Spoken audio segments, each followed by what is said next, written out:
आसामनि प्रभिन्सियलाइज्ड फरायसालिमाफोराव रिक्रुटमेन्ट ओंखारनायनि सायाव एबसुनि आफादगिरि दिपेन बर' सारनि गोख्रों बिबुंथि। खुलुमबाय लोगोफोर, गोजोन फुंबिलिनि साफ्रोमनिसिमबो खुलुमनाय, अननाय, सिबिनाय, मोजां मोननायखौ बावहरफिनबावनानै नोंथांमोन साफ्रोमखौबो आंनि इउट्युब चेनेलनि गोदान भिडिअ बरायनानै लाबाय। आइ होप नोंथांमोना इसोरनि अननायाव मोजाङैनो दं आरो आंबो बे समाव मोजाङैनो दं। स' नोंथांमोननि थाखाय मोनसे गोदानै भिडिअ लानानै फैलायबाय। अननानै भिडिअखौ जोबजासिम नायलांदो।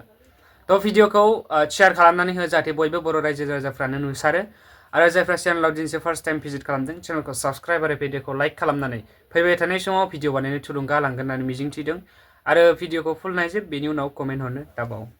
रिक्रुटमेन्ट जि मोनसे बर्डनि गेजेरजों आसामनि गासै प्रभिन्सियलाइज्ड कलेज बे कलेजफोराव professor, principal, assistant professor, librarian बाकी स्टाफफोरनि जि मोनसे रिक्रुटमेन्टनि ड्राफ्ट पलिसि ओंखारदों आरो बेखौ लानानै आसाम सरकारा मावफुंनो नागिरनायनि जि मोनसे प्लेनिं आरो पलिसि, बिनि सायाव दुलाराय बर' फरायसा आफादा दिनै गासै क'क्राझारनि मेडिया फ्रेन्ड्सखौ लिंहरनानै जोङो स्ट्रंलि बिनि सायाव रिएक्सन जोङो होदों।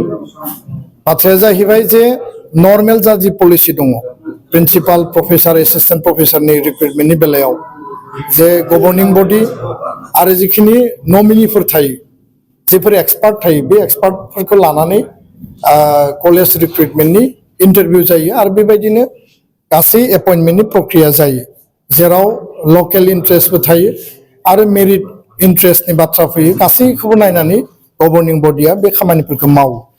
दा आसाम कलेज बे रिक्रुटमेन्ट बर्डनि गेजेरजों कलेज प्रफेसारनि बा बाकी पस्टनि जि रिक्रुटमेन्टनि जुदि बे सिस्टेमखौ लाबोयोब्ला जायफोरा नेट स्लेट मोननानै दङ, जायफोरा पिएचडि अलरेडि मोनबाय, जायफोरा रिसार्च स्कलार खालामगासिनो दङ, बिनि सायावबो एडिसनेलि अतिरिक्त भाबै बिथांमोना रिक्रुटमेन्ट एग्जामाव जिरायनांगोन, जेराव माखासे मार्क्स होनाय दङ आरो बे एग्जामखौ बिथांमोना क्वालिफाइ खालायोबा बा पास खालायोबासो कलेज माने प्रफेसारनि थाखाय बिथांमोना माने जग्यताखौ मोनगोन बा बिथांमोना बेयाव साख्रिखौ मोननो हागोन। दा बेखायनो बे सिस्टेमखौ लानानै जोङो सिगाङावबो आसामनि सोलोंथाइ मन्थ्रि, आसामनि गिबि मन्थ्रि बिथांमोननो सोलोंथाइ मेटारखौ लानानै जेला सावरायो, जोङो 6 सिडिउलखौ बिनिफ्राय रेहाय होनांगौ गिबि बाथ्राखौ जोङो रिएक्सन होदों, दाबि खालामबोदों।